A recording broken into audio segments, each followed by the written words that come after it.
नमस्कार विद्यार्थी मित्रांनो, आज आपण इयत्ता तिसरी विषय मराठीचा पाठ 18वा आठवडी बाजारचे वाचन करणार आहोत. चला तर मग.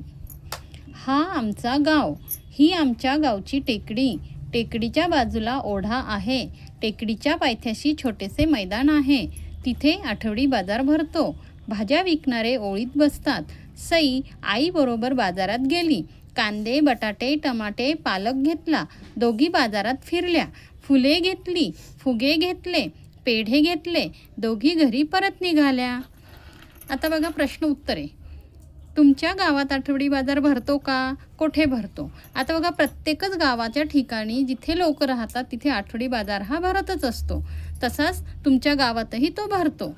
म्हणून याचं उत्तर आहे हो, आमच्या गावात आठवडी बाजार भरतो. आता तो कोठे भरतो ते तुम्ही प्रत्येकाने सांगायचे. दुसरा प्रश्न आहे, तुम्ही आठवडी बाजारातून काय काय विकत आणता? तर आठवडी बाजारातून आपण भाज्या, फळे, अजून काही आवश्यक वस्तू, किराणा सामान, खेळणी, मिठाई अशा प्रकारच्या गोष्टी आपण आठवडी बाजारातून विकत आणतो. त्यानंतर काय आहे, पहा, ऐका, म्हणा, वाचा. चित्रे दिलेली आहे आणि खाली त्याचं नाव ते आपण वाचायचं आहे. हे कशाचं चित्र आहे? टेकडी. मग लिहिलं आहे टेकडी. हे टमाटे, बटाटे, कांदे, पालक, त्यानंतर पेढा. हे आहे ओढ्याचं चित्र, ओढा, ओळ, फुले आणि फुगे. पुढे काय आहे? जोडीतील शब्द ऐका, सारख्या अक्षराखाली रेघ ओढा आणि रेघा ओढलेली अक्षरे वाचा. आता बघा, घर, घरटे, यामध्ये सारखं अक्षर घ. यामध्ये छत, छत्री, सारखं अक्षर छ. खराटा, खडू, सारखं अक्षर कोणतं? ख.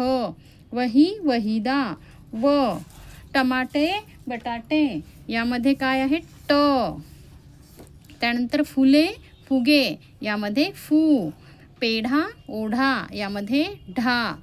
ओढा, ओळ, यामध्ये ओ हे सारखे अक्षर आहे.